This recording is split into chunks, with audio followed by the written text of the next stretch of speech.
Welcome to So Very Easy. My name is Laura. And what is a chatelaine? And better, what is a sewing chatelaine?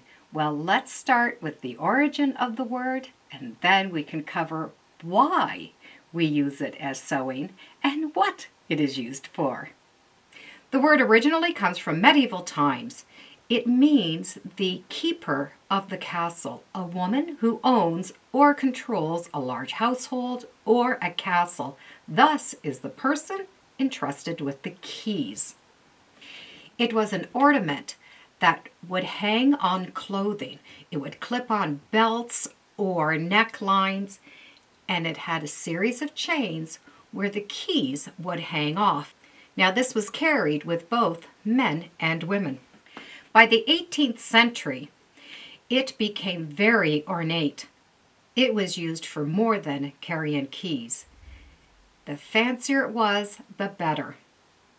It still had the chains hanging down to put on such things as watches, keys, seals, even tiny little writing tablets. They were very beautifully crafted. They were made out of silver and gold. They often were very, very large and contained a lot of little things. The fancier, the better, and it showed a sign of wealth.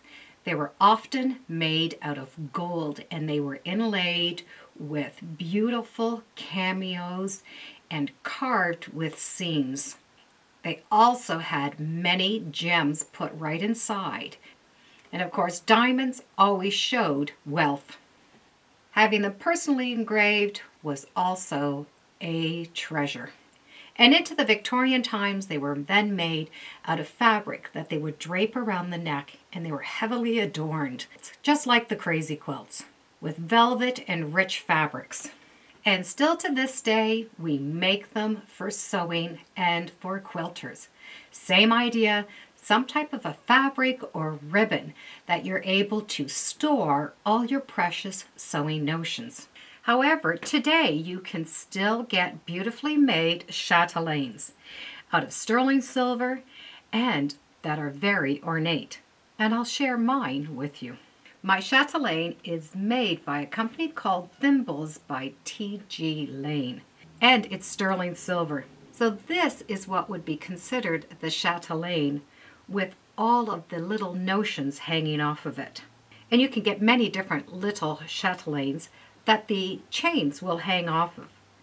So it's the chains that make it all go together. I have a wax keeper. I like to wax my thread as I stitch, and this is designed to hold wax or a wax substitute inside. I also take my sewing on the road. Inside of this little clover is a small little blade. The threads can be cut right in between each of these little petals. You would just run the thread and it cuts it. On the end is a needle threader, and it's covered with a nice metal tube so it'll keep that safe. That also hooks on. I have a thimble cage. So the thimble will actually fit right inside of the cage to keep it safe with the chain to go on the chatelaine. And my thimble. As you probably have noticed, I do have arthritis. So it's important that I have a thimble that fits comfortably. My thimble does have a nice precious stone inside with an open end. I find the open end is very comfortable for me. Not only is it a lot cooler to wear because it's not closed, it has a spot for my nail. And I like having this little extra ridge, and it's shaped perfectly for my finger. You can also get rings that are pincushions. You can also get closed thimbles with just beautiful carvings on them and many different designs. So I'm able to take my hand sewing traveling, and I know exactly where it's going to be. And it's beautiful to wear. So now I wonder, if this is a chatelaine, is this still considered a chatelaine? I wonder. I do know for certain I will not be hanging keys off of my chatelaine. I'll put a link in the description so that you can check out how beautiful T.G. Lane's work is. And as always, thank you for joining me today on Sew Very Easy. Feel free to subscribe, and as always, come on back. Let's see what we're sewing next time in the sewing room. Bye for now.